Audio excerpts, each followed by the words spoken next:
Every now and then, you come across a game where its whole purpose is not an endless gameplay loop or an epic 15-hour campaign, but instead a short experience that has been incredibly well crafted with beautiful art design, a great soundscape, and themes that resonate with players in such a way where they can look inwards into their own real-life experiences and perhaps for a few hours feel moved by a stunning presentation.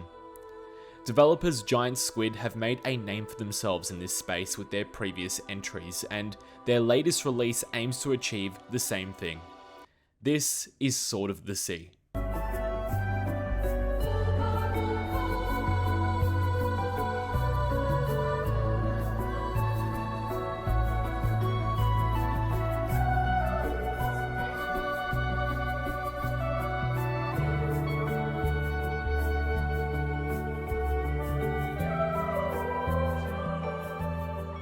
The first thing I noticed when I booted up Sword of the Sea is that it really did remind me of Journey. A similar backdrop of spanning sand dunes with a similar looking mountain to reach in the distance, and a protagonist that gives off a similar kind of vibe. There are plenty of comparisons to make, but there is enough of a point of difference in the gameplay and themes to justify its $30 US price tag, and also being a day one release on PlayStation Plus Extra means that if you're a subscriber, there is no reason to not pick this up. In Sword of the Sea, you take control of a wraith with a hover sword, which is used to effortlessly glide across the vast landscape. I have to say the movement and feel of skating around the environment was intuitive, and the visual and audio feedback made it really satisfying to explore. You can even use the environment to get some big air and perform tricks which you can learn in exchange for Tetra. You can find Tetra through exploration, solving puzzles or breaking objects, and exchanging them with a mysterious NPC you can find just hanging out in the desert. The world itself is actually fairly open with some secret areas to find and explore, and just stunning scenery all around.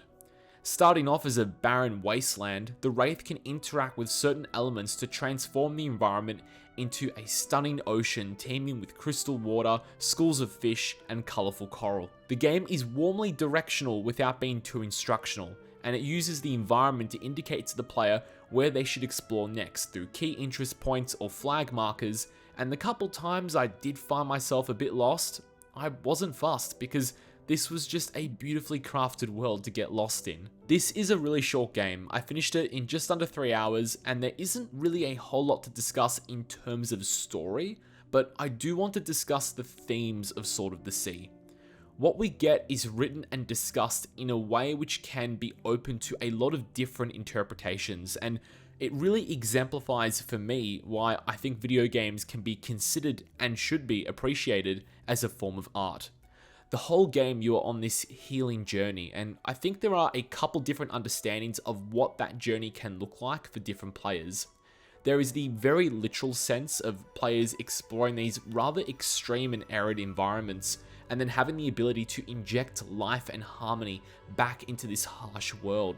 And you can extrapolate from that and discuss things like an appreciation for natural beauty in our world, which is a really common theme in games made by Giant Squid.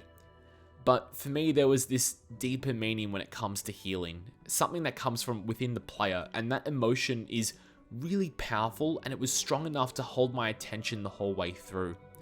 Whilst this wasn't a long game by any means, I felt the impact was far more lasting than other epics I've played. There are other games that have done this for me. Journey, of course, comes to mind as being one of my all-time favorite games in this style. But for me, in this current time period, Sword of the Sea was the perfect game that I needed to play right now. And I really think that a lot of people will benefit from this beautiful, and dare I even say, therapeutic work of art.